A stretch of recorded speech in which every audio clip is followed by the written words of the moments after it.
अस्सलाम वालेकुम स्टूडेंट। आज मेरा टॉपिक है सेक्सुअल रिप्रोडक्शन इन प्लांट्स।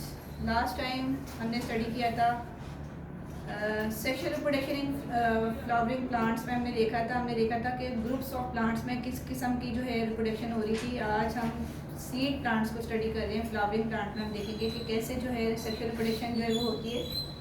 ठीक है, we know that flower is a reproductive part of a plant. ठीक है, एक प्लांट का जो रिप्रोडक्टिव पार्ट होता है वो उसका फ्लावर होता है।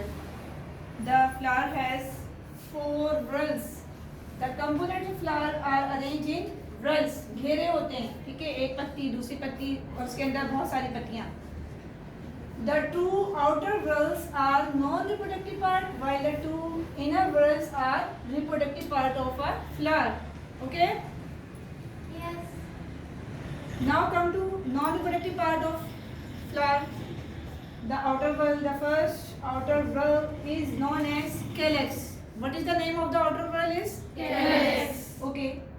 It is green in color and it has many units. It is composed of many units and one individual unit is called sepals. क्या कहते हैं एक पत्ती को? Sepals. बहुत सारी पत्तियां होंगी ये आउटर whorls में, बहुत सारे आउटर पार्ट में पत्तियां होती हैं, उनको हम टोटली कहते हैं calyx and the one unit is called sepal. That is green in color and it helps to protect inner whorls. जितने भी inner whorls हैं, second है, third है and the fourth one, उनको कौन protect करे? The outer first whorl, that is called calyx. ये इसका function है।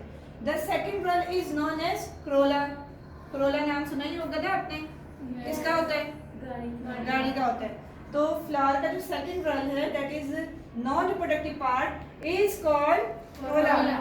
It is bright in colors, you know it very well. आपने different colors के flowers देखे? रेड देखा है, ब्लैक है, ब्लू है, पिंक है, येलो है। वो जो different colors की पत्तियां हैं, actually these are called corolla. ठीक है, that are bright in colors. Similarly, like calyx, calyx भी मुख्तलिफ यूनिट से मिलकर बना था। उसकी यूनिट्स को हमने नाम दिया था सेपल्स का।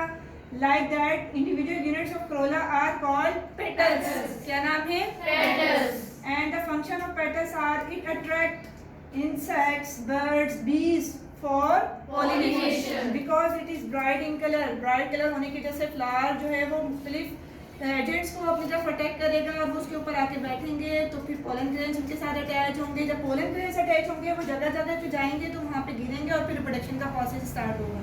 इज इट क्लियर बच्चों? सबको हो गया? Now come to the third whorl, that is a reproductive part of the flower and the reproductive whorl of the flower. Androecium. What is the name? Androecium. It is a male part. It is a Male part. Its individual units is called stamens. क्या नाम है इसके individual? Stamen. स्टेमन has 2 parts. स्टेमन को अगर आप देखें तो ये 2 पार्ट्स पर मुश्तमिल है। एक थ्रेड लाइक पार्ट है, दैट इज कॉल्ड फिलामेंट। क्या नाम है इसका? Filament. And the free end of filament is called anther. ठीक है, जो कि फिलामेंट के साथ अटैच्ड है वन साइड पे। अब अगर हम एंथर को चेक करें तो anther has pollen sets. Anther में क्या चीज मौजूद है? Pollen sacs. that produce haploid microspores. क्या प्रोड्यूस करेंगे ये pollen sets? Haploid microspores. By the process of Meiosis. by the process of Meiosis. जैसे भी मैंने आपको बताया था कि जो स्पोर्स बनते हैं हमेशा वो मियोसिस डिवीजन से बनते हैं। By process of meiosis division, the pollen sacs produce haploid microspores. And the microspores means pollen grains. ठीक है? Then these pollen grains germinate into male gametophyte generation. हमने लास्ट टाइम देखा था alternation of generation. Yes. Sporophyte generation change into gametophyte generation.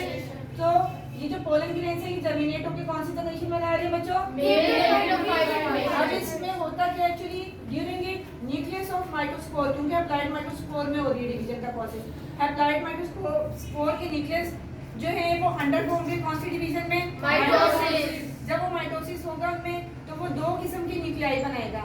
The one nuclei is tube nucleus and the second one is generative nucleus.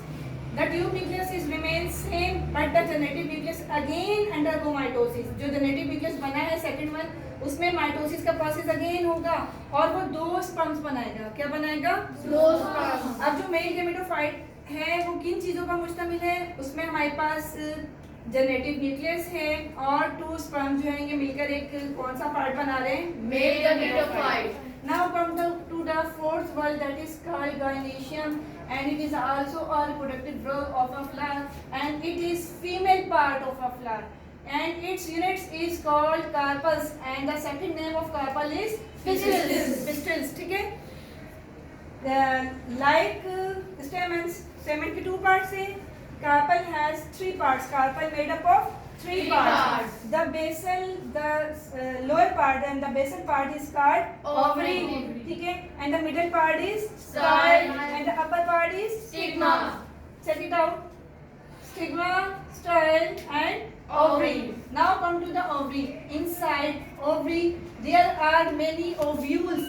क्या आपको ovules नजर आ रहे हैं? Yes. And each ovules have applied macrospores. Applied Macrospores. यहाँ पे बात हुई थी हमारे पास मेल पार्ट में applied microspores की.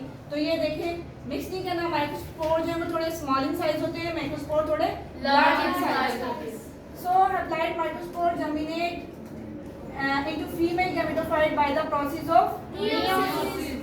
During it, अब होगा क्या? During it, macrospores undergo mitosis like male gametophyte. उसमें भी हमने देखा था माइक्रोस्पोर अंडरगो हो रहे थे माइटोसिस प्रोसेस से, दो न्यूक्लियस बनते थे.